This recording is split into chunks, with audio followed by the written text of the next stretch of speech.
All right, let's do it. Joining me now, House Majority Leader, Congressman Steve Scalise. Welcome back to the Alec Lace Show. Alec, great to be back with you. Well, it's an honor to have you back on here. I wanted to start with this. Kash Patel just made this announcement this morning. FBI captures this MS-13 ringleader. He's been popping guys off the FBI most wanted list. But yesterday, I seen that he provided the Permanent Select Committee on Intel all the documents related to the baseball game shooting in which you got shot. And number one, what took so long? What are these documents you're hoping to get out of this? And what do you think of the job Kash is doing as FBI director? Yeah, I really appreciate that Kash Patel is making that available. Trent Kelly, who was actually the first person shot at, he was playing third base that morning and was the first person the shooter tried to kill. And he was the one who asked in the committee hearing that Kash make that available. You know, initially when we first saw the FBI report, they got the whole baseball team together after I got out of the hospital. A lot of us came back in 2017. And they had initially classified it, the FBI did, as suicide by cop. Now, here is a guy who went to the baseball field specifically looking to shoot and kill every Republican on the ball field. When confronted by my Capitol Police security details, who were not closed police officers, he wasn't even aware there were policemen there. He tried to kill them. Both of the Capitol Police officers with me that day were shot during the shootout and kept going after the shooter. So how can you call that suicide by cop when he was trying to kill all of us, including the police officers? And so we were offended and just alarmed at the FBI back in 2017. They finally changed that classification to domestic terrorism instead of suicide by cop. But it just showed you we were very curious how the FBI came to some of those conclusions. But then they redacted so many items in that report. Now we're going to get the full unredacted report. Wow, awesome stuff. And, it's amazing how, just by having some different leadership, different direction, we could see how things, so we've seen this with Trump getting in there with the border and the whole bit. But one of the things that's trying to stop Trump in his tracks are these activist judges. I was saying, like, we should just hang the activist judges' pictures on the wall in the Oval Office because they seem to be running the country here. But next week, you guys are going to be voting on this No Rogue Rulings Act to try to limit this judicial overreach. Is this going to help rein in these activist judges? Should they be impeached? Can Congress do more? Can they stop funding these guys? I mean, what can we do? Because this is getting way out of hand here, Congressman. It is getting out of hand, Alec, and everything is on the table. You know, the Judiciary Committee is going to be doing a hearing specifically on these rulings by the rogue judges. We're bringing that Darrell Issa bill you mentioned, which basically would say if one single federal district court judge makes a ruling, it doesn't necessarily apply to the whole country. Again, why should one judge in San Francisco or DC be able to make a ruling that has an impact on people in other parts of the country? And all of a sudden, you got some new national standard that overrules what the president of the United States, who was duly elected, said he wants to do with his own agency, the executive branch of government. So, this is going to be a fight that plays out probably all the way up to the U.S. Supreme Court. And I think President Trump will prevail. But in the meantime, here you got this rogue judge, Boasberg, who said the plane of terrorists, I mean, these are murderers being sent back to their home country. The judge says, turn the plane around in mid-flight and bring them back to the United States. I mean, this is lunacy. The American people voted for Donald Trump in large part to get rid of the violent murderers who were coming into our country illegally, and Trump's doing just that. He's actually following through on his campaign promise. By the way, where was that judge when Joe Biden was breaking the law by letting them come into America? So clearly this is a very partisan rogue judge. But unfortunately, we've seen it play out a few times. It's going to end up at the Supreme Court. But in the meantime, we're going to be having hearings on a number of fronts and bringing that bill. And let's let every member of Congress let the country know where they are on this issue. Yeah, that'll be great to see. But it's like we just seen it. It's funny because if these illegal immigrants, these violent criminals were sent to the judge's neighborhood, he wouldn't stand for it. They would throw him out just as quick as they threw him out of Martha's Vineyard. But because they're in our neighborhood, it's okay. And he's all right with that. And now they just assigned this same judge, that Boasberg character, to this case involving the Signal chat now. So he's going to be the one involved with that. And I know Trump is ticked off about that. But are we really going to get a fair and impartial hearing? And justice is supposed to be blind. This is what we've been fighting. And President Trump, of all people, has fought it more than anybody on the lawfare, using the legal system, federal agencies, judicial branch to go after political enemies. That happens in banana republics, Alec. It should not be happening in the United States. And it does seem like, the Republican side seems to always like, we use our ethics, we play by the rules, we try to play fair. The other side could care less about any of that. And they don't care that that they know that. They just keep coming. It seems like when they had the ball, they ran with it. We were on defense. Now it seems like we have the ball. We're still on defense. It seems like they're still on offense because they're stopped. I guess the stall tactic here is to try to get it to the midterms. If they can handcuff Trump till then they're hoping they can get the House back and then really ruin the rest of the whole term. That's why we're moving a lot of bills to codify some of the executive actions President Trump has taken so that you take it away from the judiciary. No judge can undo that if it's law. We're moving the reconciliation bill, not just to lock in tax cuts, to produce more energy in America, which these judges want to stop Trump from opening up. He's opening up energy. To do more border security. We need to fund the wall construction. We need to fund technology for our Border Patrol agents like drones. I mean, the cartels in Mexico, Alec, have better technology than America's Border Patrol agents. We're going to change that too. And that's why we're moving that one big, beautiful bill the president talks about. Not a single Democrat, by the way, will vote for that bill, which tells you just how far to the loony left their party has moved. Yeah, when do you think we're going to have that? What's your guess on when we'll have something on that bill on the floor, that big budget, one big, beautiful budget bill? When do you think we see that on the floor? I want it on the president's desk by this summer. You looked at 2017, Trump's first term. It took until December to get the big tax cut bill to the president's desk. And so, literally ran through his whole first year. Now we've got to move that up quicker. We get to him by the middle of the year. We have even more big things we want to do in Congress working with President Trump, things like locking in Doge savings. They've identified billions of dollars. We're working with Elon and Doge to go lock in some of those savings and get rid of some of those agencies. Some of that cannot be done through executive order. You look at eliminating the Department of Education. Great idea, something that President Trump ran on. He knows he can only do so much through executive order. It was created by law under Jimmy Carter. So we're working on a bill to completely dismantle that and send it to the states. If you're in a state right now and you're worried, what is this going to mean for me? It means better education for your kids because you at the state level will control the federal money, not some unelected bureaucrat in Washington who has no semblance of the values of most people in America. They use that money to promote their woke agenda, their leftist agenda, to pay off their teachers union friends. How about we actually get more money in the classroom to help the kids learn better, which right now test scores nationally are deplorable as more money's going to Washington's Department of Education. Let's turn that model upside down, get the money back to the states.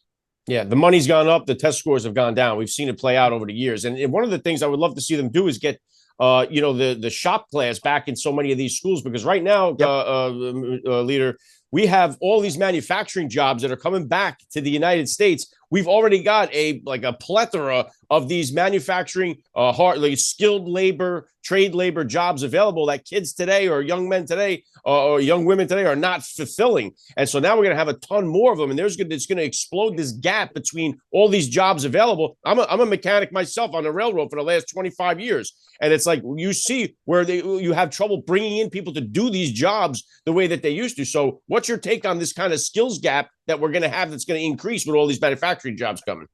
Well, first, Alec, you solved a mystery. Now I know what you do when your show is over and, the people all across the country get to listen to this great conversation. You're still working. But look, under President Trump, millions more people are working. We've seen almost $4 trillion with a T, trillion of private investment has come back into America to create jobs across this country since Donald Trump took office just 2 months ago. It's remarkable. I was at the White House Monday with President Trump, where we made a major announcement with Louisiana's Governor Jeff Landry of another 1,400 jobs. Hyundai is announcing a big steel plant in Louisiana. Those are going to average over $90,000 a year. And these are people making things with their hands, with steel. And that's what we need more workers to do. And so you're going to need that kind of training. You're not going to get that at Columbia University or Harvard, where you're going to go into debt for $250,000 to get your gender studies degree, and you can't get a job, and you're going to be taught how to hate America and to be anti-Semitic. Enough of that. We're getting rid of that garbage. But let's get back to teaching people how to do things that actually create value, create jobs, create opportunities in the United States. Trump's bringing more manufacturing back to this country. We're seeing it already. Energy jobs, auto industry jobs, all kind of manufacturing coming back to America because we have a president who knows how to lead. It just seems like the messaging has been so off, because it's like normally it's you acquire a skill set, you bring that skill set to the marketplace, and you get rewarded for it with money. Now it's like they're like, oh, I bring this piece of paper, this degree that I owe $500,000 onto the marketplace, and they give me nothing. So it's like the whole model is skewed, and it's like, no, learn a trade, learn a skill set that you could always fall back on. These jobs, they're not going to be replaced by AI. All these other things, people are in school right now getting a degree in jobs that are going to be completely replaced by AI, and they're going to owe a fortune on it when they could develop a simple skill set that can provide them and their family for the rest of their life. Yeah, how about you benefit from where the jobs are going to be created? You know, there's a saying in hockey, you know, you go to where the puck is going to be, not where it is. You can see where it's moving. You can see where the economy is shifting globally, by the way, not just in the United States. We still are going to be the world leader in technology. And there are people trying to put regulations. You know, the left still wants to crush that industry like they've tried to crush so many other industries. But President Trump is reversing all that. Look at the energy industry. Great example. You know, we had energy dominance under Trump. Biden comes in, shuts it all down because these nuts say they don't want to have fossil fuels in the United States. They don't mind Russia and Iran producing energy. You know, horrible countries making billions of dollars to fund terrorism around the world. You know, we're taking that back to our country. You know, Louisiana, another great example. 2 major LNG export facilities were permitted just in Trump's first week in office that were shut down under Joe Biden. Those represent almost $40 billion of private investment just in South Louisiana. That's because of Donald Trump. And by the way, that's going to be thousands of American workers making things, not with their, you know, Columbia degree, their useless higher education, hate America degree by these leftist universities. It's going to be trade skills, you know, community colleges, the bread and butter of what helps people get work that pays really good money. These are career opportunities for people. You're going to be able to make $80,000 to $120,000 a year and growing, coming out of school without student loan debt. You know, so that's, I think, where people are realizing that's the future. Let's be a part of it.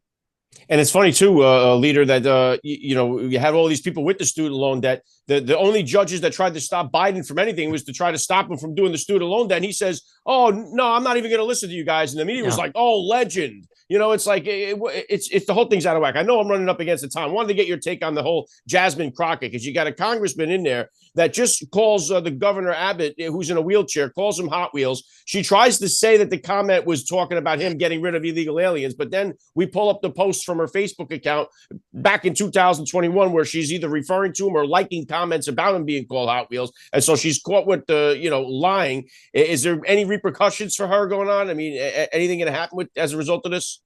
Yeah, Alec, the receipts are there, and I guess she thought nobody would go and figure it out, and so she lied to the press and got busted. The bottom line is she is an example of what's disgusting and vile about the left. They have to go after people personally. They're doing it to Elon Musk. She did it to Governor Abbott. These are great leaders. They've done it to Donald Trump his whole life. Sadly, he's become accustomed to this, but it's not right. And I think people are disgusted by it. It's one of the reasons Donald Trump won re-election. You know, they tried to kill him twice during the election, 2 failed attempts to murder Donald Trump. And yet he still kept going at him after all the things they did.